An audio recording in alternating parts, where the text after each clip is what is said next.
turning, we to hear you. You are merciful and kind, slow to anger, rich in mercy, and with love to us inclined. We are turning, Lord, to hear you.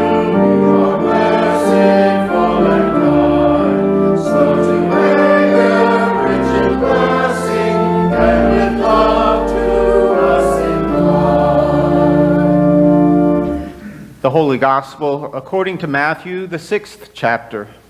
Glory to you, O Lord. Jesus said, "Beware of practicing your piety before others in order to be seen by them, for then you have no reward from your Father in heaven. So whenever you give alms, do not sound a trumpet before you, as the hypocrites do in the synagogues and in the streets, so that they may be praised by others. Truly I tell you, they have received their reward.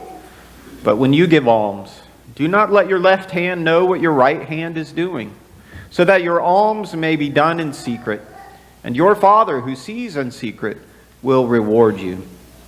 And whenever you pray, do not be like the hypocrites, for they love to stand and pray in the synagogues and at the street corners, so that they may be seen by others. Truly I tell you, they have received their reward. But whenever you pray, go into your room and shut the door and pray to your Father who is in secret. And your Father who sees in secret will reward you. And whenever you fast, do not look dismal like the hypocrites, for they disfigure their faces so as to show others that they are fasting. Truly I tell you, they have received their reward. But when you fast, put oil on your head and wash your face, so that your fasting may be seen not by others, but by your Father who is in secret. And your Father who sees in secret will reward you. Do not store up for yourselves treasures on earth, where moth and rust consume and where thieves break in and steal.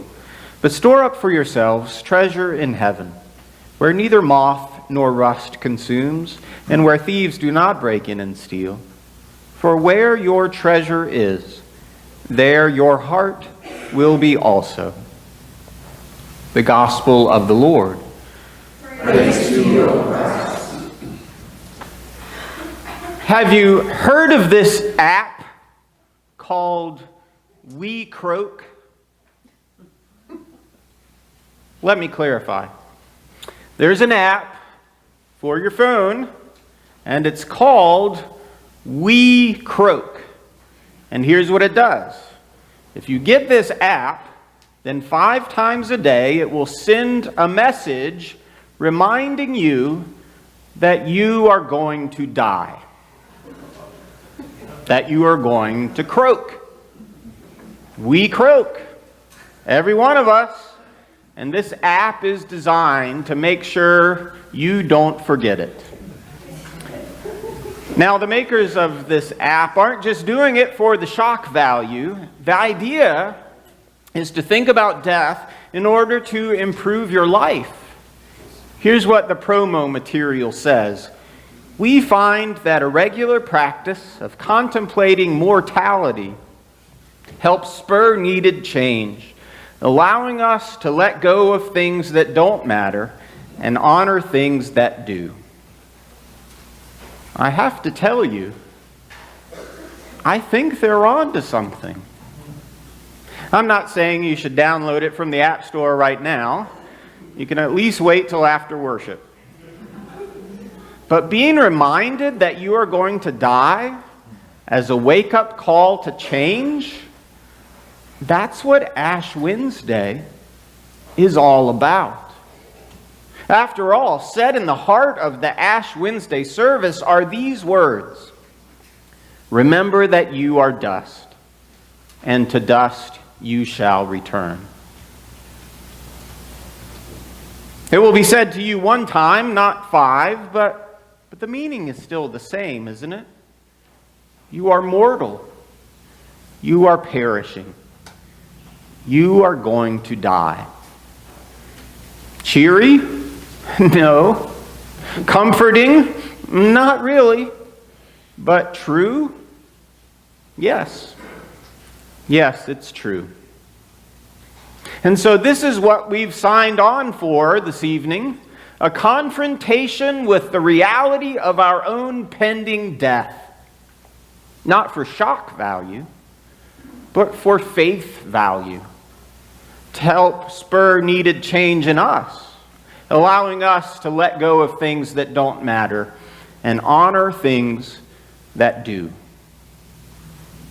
This is how Lent begins. Not with us saying, wouldn't it be a good idea to fast and fret about sin, but rather with this holy acknowledgement that life is fragile and our hold on it is failing, so that the only thing we can do is return to the Lord. It's kind of an odd way to spend a Valentine's Day, isn't it?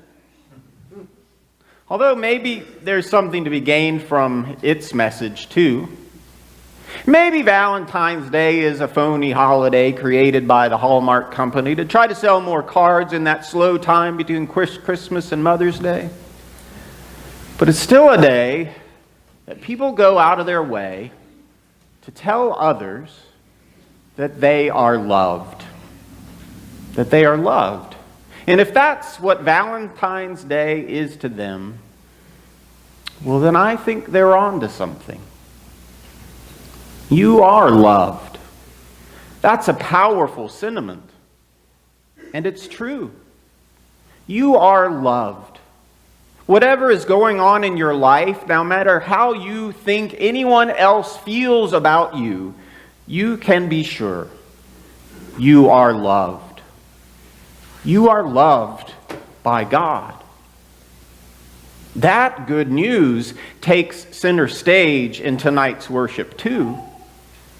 Have mercy on me, O God, according to your steadfast love, sang the psalm. Return to the Lord your God, who is gracious and merciful, slow to anger and abounding in steadfast love, said the reading from Joel. This is my body, given for you, says Jesus in this blessed sacrament.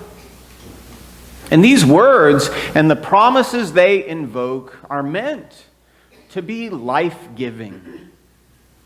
You, a perishing people caught under the scourge of death, God loves you? Yes.